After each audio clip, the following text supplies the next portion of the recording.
British royal ನೇವಿಯ F-35B fighter jet ಕಳೆದ 2 ವಾರಗಳಿಂದ ಕೇರಳದಲ್ಲೇ ನಿಂತಿದೆ.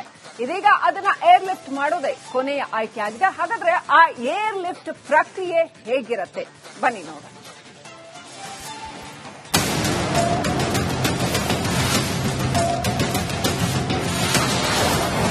ಕೊನೆಗೂ ರಿಪೇರಿ ಆಗಲಿಲ್ಲ F-35B ಫೈಟರ್ ಜೆಟ್.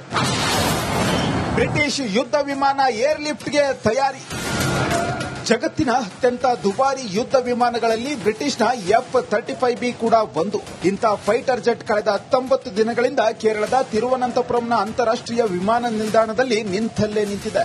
ಕಳೆದ ಜೂನ್ 14ರಂದು ತಾಂತ್ರಿಕ ದೋಷದಿಂದ ತುರ್ತು ಲ್ಯಾಂಡಿಂಗ್ ಆಗಿತ್ತು. ಬಳಿಕ ಇದನ್ನ ರಿಪೇರಿ ಮಾಡಲು ಅದೆಷ್ಟೇ ಪ್ರಯತ್ನಿಸಿದ್ರು, ಆದರೆ ರಿಪೇರಿಯಾಗದ ಕಾರಣ ಇದೀಗ ಕೇರಳದಿಂದ ಇಂಗ್ಲೆಂಡ್ಗೆ ಏರ್ ಲಿಫ್ಟ್ ಮಾಡಲು ಸಿದ್ಧತೆ ನಡೆಸಲಾಗುತ್ತಿದೆ.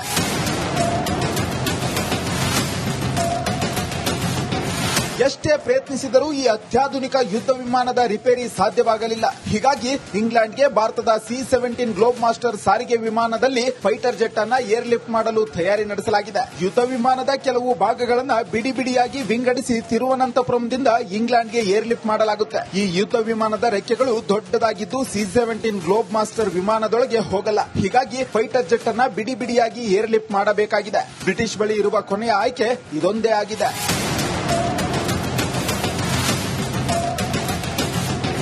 ಬ್ರಿಟಿಷ್ ಫೈಟರ್ ಜೆಟ್ ಅತ್ಯಾಧುನಿಕ ವಿಮಾನದ ಸ್ಥಿತಿ ಹೀಗಾಗಿದೆ. ಇಂಗ್ಲೆಂಡ್ನಿಂದ ತಂತ್ರಜ್ಞರು ಬಂದು ರಿಪೇರಿಗೆ ಅದೆಷ್ಟೇ ಪ್ರಯತ್ನಿಸಿದರೂ F-35 ಮಿಸುಕಾಡಲಿಲ್ಲ. ಕೊನೆಗೆ ಬಿಡಿ ಬಿಡಿಯಾಗಿ ವಿಂಗಡಿಸಿ ಯುದ್ಧ ವಿಮಾನವನ್ನ ಏರ್ ಲಿಫ್ಟ್ ಮಾಡಲು ಸಿದ್ಧತೆ ಮಾಡಿಕೊಳ್ಳಲಾಗುತ್ತಿದೆ. Bureau report, Republic Kannada. British royal ನೇವಿಯ F-35B ಫೈಟರ್ ಜೆಟ್ ಕಳೆದ 2 ವಾರಗಳಿಂದ ಕೇರಳದಲ್ಲೇ ನಿಂತಿದೆ. ಇದೀಗ ಅದನ್ನ ಏರ್ ಲಿಫ್ಟ್ ಮಾಡೋದೇ ಕೊನೆಯ ಆಯ್ಕೆಯಾಗಿದೆ. ಹಾಗಾದ್ರೆ ಆ ಏರ್ ಲಿಫ್ಟ್ ಪ್ರಕ್ರಿಯೆ ಹೇಗಿರುತ್ತೆ ಬನ್ನಿ ನೋಡೋಣ.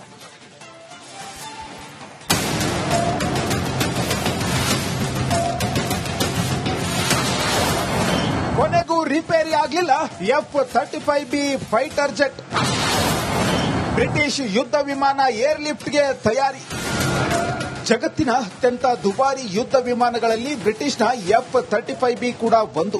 ಇಂಥ ಫೈಟರ್ ಜೆಟ್ ಕಳೆದ 19 ದಿನಗಳಿಂದ ಕೇರಳದ ತಿರುವನಂತಪುರಂನ ಅಂತಾರಾಷ್ಟ್ರೀಯ ವಿಮಾನ ನಿಲ್ದಾಣದಲ್ಲಿ ನಿಂತಲ್ಲೇ ನಿಂತಿದೆ. ಕಳೆದ ಜೂನ್ 14ರಂದು ತಾಂತ್ರಿಕ ದೋಷದಿಂದ ತುರ್ತು ಲ್ಯಾಂಡಿಂಗ್ ಆಗಿತ್ತು. ಬಳಿಕ ಇದನ್ನ ರಿಪೇರಿ ಮಾಡಲು ಅದೆಷ್ಟೇ ಪ್ರಯತ್ನಿಸಿದ್ರು, ಆದರೆ ರಿಪೇರಿಯಾಗದ ಕಾರಣ ಇದೀಗ ಕೇರಳದಿಂದ ಇಂಗ್ಲೆಂಡ್ಗೆ ಏರ್ ಲಿಫ್ಟ್ ಮಾಡಲು ಸಿದ್ಧತೆ ನಡೆಸಲಾಗುತ್ತಿದೆ.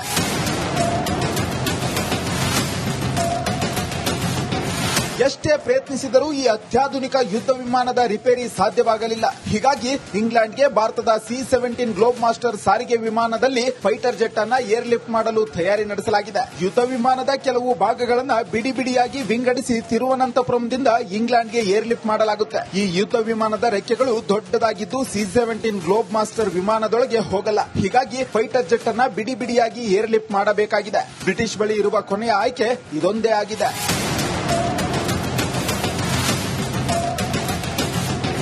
ಬ್ರಿಟಿಷ್ ಫೈಟರ್ ಜೆಟ್ ಅತ್ಯಾಧುನಿಕ ವಿಮಾನದ ಸ್ಥಿತಿ ಹೀಗಾಗಿದೆ. ಇಂಗ್ಲೆಂಡ್ನಿಂದ ತಂತ್ರಜ್ಞರು ಬಂದು ರಿಪೇರಿಗೆ ಅದೆಷ್ಟೇ ಪ್ರಯತ್ನಿಸಿದರೂ F-35 ಮಿಸುಕಾಡಲಿಲ್ಲ. ಕೊನೆಗೆ ಬಿಡಿ ಬಿಡಿಯಾಗಿ ವಿಂಗಡಿಸಿ ಯುದ್ಧ ವಿಮಾನವನ್ನ ಏರ್ ಲಿಫ್ಟ್ ಮಾಡಲು ಸಿದ್ಧತೆ ಮಾಡಿಕೊಳ್ಳಲಾಗುತ್ತಿದೆ. Bureau report, Republic Kannada. British royal ನೇವಿಯ F-35B ಫೈಟರ್ ಜೆಟ್ ಕಳೆದ 2 ವಾರಗಳಿಂದ ಕೇರಳದಲ್ಲೇ ನಿಂತಿದೆ. ಇದೀಗ ಅದನ್ನ ಏರ್ ಲಿಫ್ಟ್ ಮಾಡೋದೇ ಕೊನೆಯ ಆಯ್ಕೆಯಾಗಿದೆ. ಹಾಗಾದ್ರೆ ಆ ಏರ್ ಲಿಫ್ಟ್ ಪ್ರಕ್ರಿಯೆ ಹೇಗಿರುತ್ತೆ ಬನ್ನಿ ನೋಡೋಣ.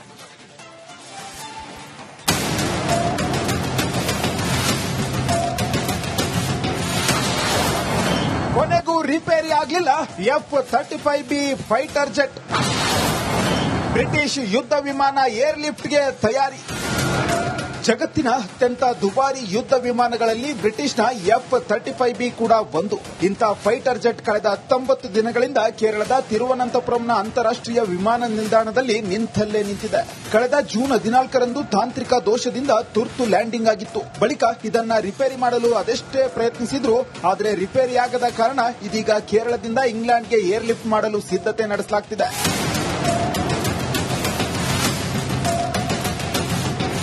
ಎಷ್ಟೇ ಪ್ರಯತ್ನಿಸಿದರೂ ಈ ಅತ್ಯಾಧುನಿಕ ಯುದ್ಧ ವಿಮಾನದ ರಿಪೇರಿ ಸಾಧ್ಯವಾಗಲಿಲ್ಲ. ಹೀಗಾಗಿ ಇಂಗ್ಲೆಂಡ್ಗೆ ಭಾರತದ C-17 ಗ್ಲೋಬ್ ಮಾಸ್ಟರ್ ಸಾರಿಗೆ ವಿಮಾನದಲ್ಲಿ ಫೈಟರ್ ಜೆಟ್ ಅನ್ನ ಏರ್ ಲಿಫ್ಟ್ ಮಾಡಲು ತಯಾರಿ ನಡೆಸಲಾಗಿದೆ. ಯುದ್ಧ ವಿಮಾನದ ಕೆಲವು ಭಾಗಗಳನ್ನು ಬಿಡಿ ಬಿಡಿಯಾಗಿ ವಿಂಗಡಿಸಿ ತಿರುವನಂತಪುರಂದಿಂದ ಇಂಗ್ಲೆಂಡ್ಗೆ ಏರ್ ಲಿಫ್ಟ್ ಮಾಡಲಾಗುತ್ತೆ. ಈ ಯುದ್ಧ ವಿಮಾನದ ರೆಕ್ಕೆಗಳು ದೊಡ್ಡದಾಗಿದ್ದು C-17 ಗ್ಲೋಬ್ ಮಾಸ್ಟರ್ ವಿಮಾನದೊಳಗೆ ಹೋಗಲ್ಲ. ಹೀಗಾಗಿ ಫೈಟರ್ ಜೆಟ್ ಅನ್ನ ಬಿಡಿ ಬಿಡಿಯಾಗಿ ಏರ್ ಲಿಫ್ಟ್ ಮಾಡಬೇಕಾಗಿದೆ. ಬ್ರಿಟಿಷ್ ಬಳಿ ಇರುವ ಕೊನೆಯ ಆಯ್ಕೆ ಇದೊಂದೇ ಆಗಿದೆ.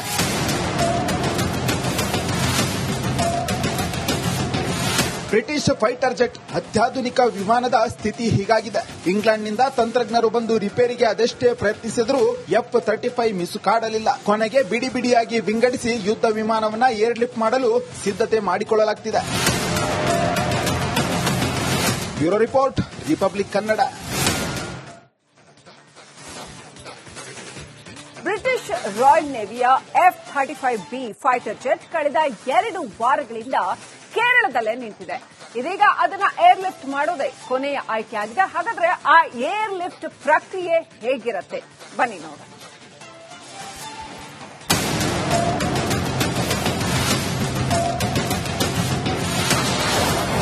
ಕೊನೆಗೂ ರಿಪೇರಿ ಆಗಲಿಲ್ಲ F-35B ಫೈಟರ್ ಜೆಟ್. ಬ್ರಿಟಿಷ್ ಯುದ್ಧ ವಿಮಾನ ಏರ್ ಲಿಫ್ಟ್ಗೆ ತಯಾರಿ. ಜಗತ್ತಿನ ಅತ್ಯಂತ ದುಬಾರಿ ಯುದ್ಧ ವಿಮಾನಗಳಲ್ಲಿ ಬ್ರಿಟಿಷ್ನ F-35B ಕೂಡ ಒಂದು. ಇಂಥ ಫೈಟರ್ ಜೆಟ್ ಕಳೆದ 19 ದಿನಗಳಿಂದ ಕೇರಳದ ತಿರುವನಂತಪುರಂನ ಅಂತಾರಾಷ್ಟ್ರೀಯ ವಿಮಾನ ನಿಲ್ದಾಣದಲ್ಲಿ ನಿಂತಲ್ಲೇ ನಿಂತಿದೆ. ಕಳೆದ ಜೂನ್ 14ರಂದು ತಾಂತ್ರಿಕ ದೋಷದಿಂದ ತುರ್ತು ಲ್ಯಾಂಡಿಂಗ್ ಆಗಿತ್ತು. ಬಳಿಕ ಇದನ್ನ ರಿಪೇರಿ ಮಾಡಲು ಅದೆಷ್ಟೇ ಪ್ರಯತ್ನಿಸಿದ್ರು ಆದರೆ ರಿಪೇರಿಯಾಗದ ಕಾರಣ ಇದೀಗ ಕೇರಳದಿಂದ ಇಂಗ್ಲೆಂಡ್ಗೆ ಏರ್ ಲಿಫ್ಟ್ ಮಾಡಲು ಸಿದ್ಧತೆ ನಡೆಸಲಾಗುತ್ತಿದೆ.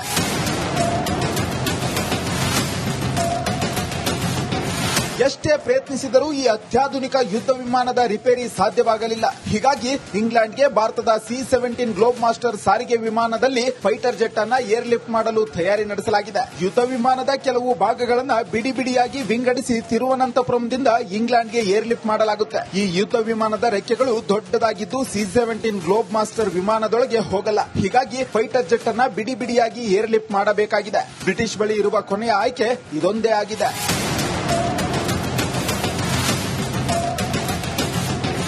ಬ್ರಿಟಿಷ್ ಫೈಟರ್ ಜೆಟ್ ಅತ್ಯಾಧುನಿಕ ವಿಮಾನದ ಸ್ಥಿತಿ ಹೀಗಾಗಿದೆ. ಇಂಗ್ಲೆಂಡ್ನಿಂದ ತಂತ್ರಜ್ಞರು ಬಂದು ರಿಪೇರಿಗೆ ಅದೆಷ್ಟೇ ಪ್ರಯತ್ನಿಸಿದರೂ F-35 ಮಿಸುಕಾಡಲಿಲ್ಲ. ಕೊನೆಗೆ ಬಿಡಿ ಬಿಡಿಯಾಗಿ ವಿಂಗಡಿಸಿ ಯುದ್ಧ ವಿಮಾನವನ್ನ ಏರ್ ಲಿಫ್ಟ್ ಮಾಡಲು ಸಿದ್ಧತೆ ಮಾಡಿಕೊಳ್ಳಲಾಗುತ್ತಿದೆ. Bureau report, Republic Kannada. British royal ನೇವಿಯ F-35B ಫೈಟರ್ ಜೆಟ್ ಕಳೆದ 2 ವಾರಗಳಿಂದ ಕೇರಳದಲ್ಲೇ ನಿಂತಿದೆ. ಇದೀಗ ಅದನ್ನ ಏರ್ ಲಿಫ್ಟ್ ಮಾಡೋದೇ ಕೊನೆಯ ಆಯ್ಕೆಯಾಗಿದೆ. ಹಾಗಾದ್ರೆ ಆ ಏರ್ ಲಿಫ್ಟ್ ಪ್ರಕ್ರಿಯೆ ಹೇಗಿರುತ್ತೆ ಬನ್ನಿ ನೋಡೋಣ.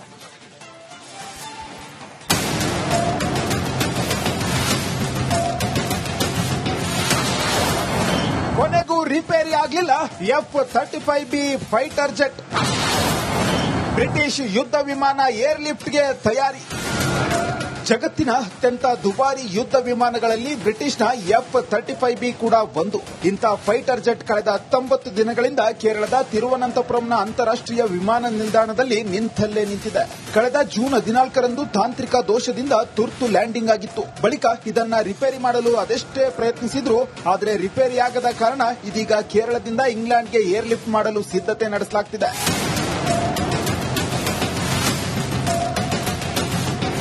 ಎಷ್ಟೇ ಪ್ರಯತ್ನಿಸಿದರೂ ಈ ಅತ್ಯಾಧುನಿಕ ಯುದ್ಧ ವಿಮಾನದ ರಿಪೇರಿ ಸಾಧ್ಯವಾಗಲಿಲ್ಲ. ಹೀಗಾಗಿ ಇಂಗ್ಲೆಂಡ್ಗೆ ಭಾರತದ C-17 ಗ್ಲೋಬ್ ಮಾಸ್ಟರ್ ಸಾರಿಗೆ ವಿಮಾನದಲ್ಲಿ ಫೈಟರ್ ಜೆಟ್ ಅನ್ನ ಏರ್ ಲಿಫ್ಟ್ ಮಾಡಲು ತಯಾರಿ ನಡೆಸಲಾಗಿದೆ. ಯುದ್ಧ ವಿಮಾನದ ಕೆಲವು ಭಾಗಗಳನ್ನು ಬಿಡಿ ಬಿಡಿಯಾಗಿ ವಿಂಗಡಿಸಿ ತಿರುವನಂತಪುರಂದಿಂದ ಇಂಗ್ಲೆಂಡ್ಗೆ ಏರ್ ಲಿಫ್ಟ್ ಮಾಡಲಾಗುತ್ತೆ. ಈ ಯುದ್ಧ ವಿಮಾನದ ರೆಕ್ಕೆಗಳು ದೊಡ್ಡದಾಗಿದ್ದು C-17 ಗ್ಲೋಬ್ ಮಾಸ್ಟರ್ ವಿಮಾನದೊಳಗೆ ಹೋಗಲ್ಲ. ಹೀಗಾಗಿ ಫೈಟರ್ ಜೆಟ್ ಅನ್ನ ಬಿಡಿ ಬಿಡಿಯಾಗಿ ಏರ್ ಲಿಫ್ಟ್ ಮಾಡಬೇಕಾಗಿದೆ. ಬ್ರಿಟಿಷ್ ಬಳಿ ಇರುವ ಕೊನೆಯ ಆಯ್ಕೆ ಇದೊಂದೇ ಆಗಿದೆ.